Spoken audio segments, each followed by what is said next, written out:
अस्सलामुअलैकुम and welcome to medicos beacon. आज के वीडियो में हम देखने वाले हैं what are IV fluids, most commonly use IV fluids, their types, indications and contra indications. अगर तो आप नर्सिंग के स्टूडेंट हैं या किसी भी मेडिकल फील्ड से आपका ताल्लुक है तो ये वीडियो आपके लिए काफ़ी हेल्पफुल होने वाला है क्योंकि हम इसमें सारे बेसिक टॉपिक्स को कवर करेंगे। सो वीडियो को लास्ट तक ज़रूर देखिएगा। So let's start our video. What are IV fluids? IV fluids एक ऐसे फ्लूइड्स को हम कहते हैं जो कि हम पेशेंट को इन केस ऑफ ट्रॉमा और डिहाइड्रेशन के केस में देते हैं। आईवी फ्लूइड्स को हम वेन के थ्रू पेशेंट की बॉडी में इंजेक्ट करते हैं और ये पेशेंट के अंदर जो भी वीकनेस या उसको जो भी ब्लड वॉल्यूम डिक्रीज़ हुआ है उसको रिससिटेट करने में और उसको इंक्रीज़ करने में मदद करता है। They are used in case of traumatic injury, sickness, dehydration and patient undergoing surgery. अब जो आईवी फ्लूइड्स है ना उनकी डिफरेंट टाइप्स होती हैं जिनमें आ जाते हैं कोलॉइड्स एंड क्रिस्टोलॉइड्स। कोलॉइड्स हम ऐसे मॉलिक्यूल्स को कहते हैं जो कि थोड़े लार्ज होते हैं, जिनका जो साइज़ है ना वो लार्ज है, जबकि क्रिस्टोलॉइड्स हम ऐसे मॉलिक्यूल्स को कहते हैं जो कि स्मॉल होते हैं और ये क्रिस्टल की तरह होते हैं जिसमें आ जाते हैं सॉल्ट वगैरह, सॉल्ट के जितने भी सोल्यूशन हैं, यानी ऐसे सोल्यूशंस जिसमें हम पानी के अंदर किसी भी सॉल्ट को या शुगर वगैरह जो है ग्लूकोज है उसको मिक्स करके एक सोल्यूशन बनाते हैं, हम उसको क्रिस्टलाइट कहते हैं। जबकि कोलॉइड जो होता है वो ऐसा सोल्यूशन होता है जो कि ब्लड प्लाज्मा से रिजेंबल करता है। जैसे कि इसकी एग्जांपल्स में हम देख लेते हैं कोलॉइड्स की, जैसे कि एल्ब्यूमिन हो गया, फ्रेश फ्रोजन प्लाज्मा हो गया या ब्लड प्रोडक्ट्स। जबकि क्रिस्टोलाइट की जो अगर हम एग्जांपल्स देखें तो उसमें हमारे पास रिंगर्स रेक्टेट या डीएनएस वगैरह जो भी है, नॉर्मल स्लाइन है, ये सब क्रिस्टोलाइट्स की टाइप्स हैं। और आगे जो क्रिस्टोलाइट्स के जो सोल्यूशन है ना उनको भी हमने 3 डिफरेंट कैटेगरीज में डिवाइड किया हुआ है, लाइक हाइपरटोनिक, आइसोटोनिक और हाइपोटोनिक सोल्यूशन। और जो कोलॉइड्स है ना इनमें एलर्जिक रिएक्शन का रिस्क थोड़ा ज़्यादा होता है क्योंकि ये लार्ज मॉलिक्यूल है और ये जो है ब्लड वेसल होती है ना उसके अंदर ही रहते हैं, तो इनका एलर्जिक रिएक्शन थोड़ा ज़्यादा है एज़ कम्पेयर टू क्रिस्टोलॉइड्स। क्रिस्टोलाइड जो हैं इनके ये ब्लड की जो ब्लड वेसल्स हैं उनमें तो जाते हैं, लेकिन आहिस्ता आहिस्ता ये इंटरस्टिशियम यानी एक्स्ट्रा सेलुलर स्पेस में मूव कर जाते हैं।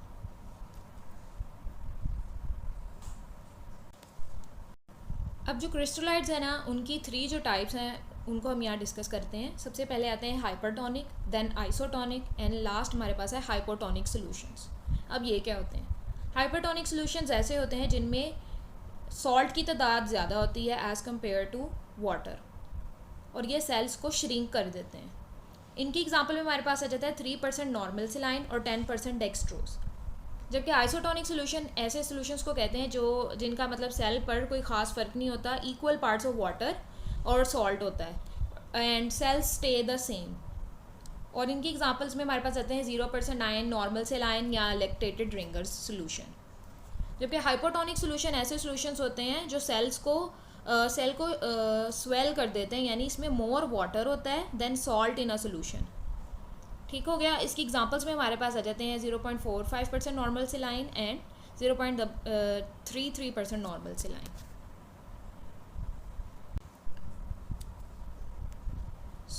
जो हाइपरटोनिक सोल्यूशन हुए उनके अंदर सेल के अंदर जो है वाटर की तादाद जो है वो कम हो जाती है और सॉल्ट की कंसंट्रेशन ज़्यादा होती है। आइसोटोनिक का जो इफ़ेक्ट है वो ये है, वो सेम रहता है क्योंकि उसमें सॉल्ट और वाटर दोनों सेम कंसंट्रेशन में मिलते हैं। लेकिन हाइपोटोनिक ऐसे सोल्यूशन को कहते हैं जिनमें वाटर ज़्यादा है और सॉल्ट कम है। ज़्यादा वाटर होने की वजह से जो सेल है वो स्वेल कर जाता है। आगे देख लेते हैं most commonly used ivy fluids. Most commonly use IV fluids में सबसे पहले हमारे पास आ जाता है नॉर्मल सेलाइन। इसमें 0.9% सोडियम क्लोराइड होता है और ये डिफरेंट पैकेजिंग्स में मिलता है, like 100 ml, 500 ml and 1000 ml। Normal saline जो है ये क्रिस्टोलाइड की ही टाइप है और ये मोस्ट कॉमनली यूज़ किया जाता है। और इसमें इसकी जो कंसनट्रेशन की बात की जाए तो 0.9 ग्राम ऑफ सॉल्ट पर 100 ml ऑफ सोल्यूशन और 9 ग्राम पर 100 पर लीटर हमें ये मिलता है। ये पेशेंट की कंडीशन पे डिपेंड करता है कि आप कितना नॉर्मल सेलाइन उसको दे रहे हैं। नेक्स्ट देख लेते हैं कि नॉर्मल सलाइन के क्या इंडिकेशंस हैं, मतलब हम इसे किस केस में इस्तेमाल कर सकते हैं और what are the contra indications, कब हमें ये इस्तेमाल नहीं करना। इंडिकेशंस में हमारे पास सबसे पहले आ जाता है डिहाइड्रेशन। अगर पेशेंट में बहुत ज़्यादा पानी की कमी है तो आप नॉर्मल सलाइन इस्तेमाल कर सकते हैं। इसके अलावा अगर वॉमिटिंग हो रही है, वॉमिटिंग के पेशेंट में हम नॉर्मल सलाइन इसलिए इस्तेमाल करते हैं क्योंकि जब वॉमिटिंग होती है तो स्टमक का जो एसिड है जिसमें HCl होता है तो वो उसमें क्लोराइड आयंस की बहुत ज़्यादा लॉस होती है, तो इसलिए हम नॉर्मल सलाइन को उस कमी को पूरा करने के लिए हम पेशेंट को नॉर्मल सलाइन लगाते हैं। इसके अलावा हाइपोवोलीमिया, जब ब्लड का वॉल्यूम जो है वो बहुत ज़्यादा लो हो जाए, या इलेक्ट्रोलाइट इम्बैलेंस के केस में। इसके अलावा आप नॉर्मल सलाइन को जो ज़ख़म हैं उनकी सफाई के लिए भी इस्तेमाल कर सकते हैं। फॉर एग्जांपल वुंड वॉशिंग, अगर कोई ज़ख़म है तो उसको हम क्लीन कर लेंगे नॉर्मल सलाइन से। अगर इसकी कॉन्ट्राइंडिकेशंस की बात की जाए तो हाइपरनेट्रीमिया, एडीमा और किडनी फेलियर के पेशेंट्स में हमने इसको इस्तेमाल नहीं करना। हाइपरनेट्रीमिया हम ऐसी कंडीशन को कहते हैं कि जब बॉडी में सोडियम की तादाद जो है वो नॉर्मल लेवल से ज़्यादा हो जाती है। और किडनी फेलियर के पेशेंट्स को हमने ये इसलिए नहीं देना क्योंकि उनकी जो किडनी है वो उसको अच्छे से फ़िल्टर नहीं कर पाएगी। सो इन दैट केस हम इसको अवॉइड करेंगे। नेक्स्ट सोल्यूशन हमारे पास आ जाता है रिंगर्स लैक्टेट। ये भी डिफरेंट पैकेजिंग्स में आता है और ये इसके डिफरेंट कंपोनेंट्स हैं, like sodium chloride, sodium lactate. और जो रिंगर्स लैक्टेट है ना, ये जो है नॉर्मल सलाइन उससे थोड़ा बेटर होता है और ये ज़्यादातर फ्लूइड रिप्लेसमेंट के लिए यूज़ होता है, या इलेक्ट्रोलाइट का जो बैलेंस है ख़राब हो चुका है उसको बैलेंस को मेंटेन करने के लिए हम रिंगर्स लैक्टेट यूज़ करते हैं। इसके अलावा इसको हम हार्ट्समैन सोल्यूशन भी कहते हैं। नेक्स्ट देख लेते हैं इसके indications and contraindications. It is given in case of surgery, trauma and burns, acute blood loss, hypotension, diarrhea, shock or metabolic acidosis, while it is contraindicated in case of liver dysfunction, chronic renal failure and pulmonary edema. ये बात यहाँ पे याद रखिएगा कि जो diarrhoea के patients हैं उनमें हम रिंगर्स लैक्टेट को प्रेफर करते हैं, जबकि जो वॉमिटिंग के केस के पेशेंट्स होते हैं ना उनमें हम नॉर्मल सलाइन को प्रेफर करते हैं। नेक्स्ट जो हमारे पास सोल्यूशन आ जाता है क्रिस्टलाइट के टाइप में, वो है डेक्सट्रोज नॉर्मल सलाइन। इसमें हमारे पास दो कंपोनेंट्स आ जाते हैं, dextrose anhydrous which is a sugar, ये 5 ग्राम होता है, और जो sodium chloride which is a salt, ये 0.9 ग्राम। और इन दोनों के सोल्यूशन से जो हमारे पास न्यू सोल्यूशन बनता है उसको हम DNS यानी डेक्सट्रोज नॉर्मल सलाइन कहते हैं। इसकी डिफरेंट टाइप्स आ जाती हैं, D5, D10 और D25। अब इनका क्या मतलब है? D5 से मुराद 5 ग्राम पर 100 ml, यानी हर एक की इनकी कंसनट्रेशन का बताया हुआ है कि 100 ml में कितना होता है। 5 ग्राम को हम D5 कहते हैं, 10 ग्राम को हम D10, जबकि 25 ग्राम को D25 से शो करते हैं। और इसका मोस्ट कॉमन यूज़ है कि ये it provides calories and treats dehydration, यानी वो पेशेंट जो बहुत ज़्यादा सडनली वीक फील करते हैं या जिनमें बहुत ज़्यादा डिहाइड्रेशन है, तो उस केस में हम पेशेंट को डेक्सट्रोज नॉर्मल सलाइन देते हैं।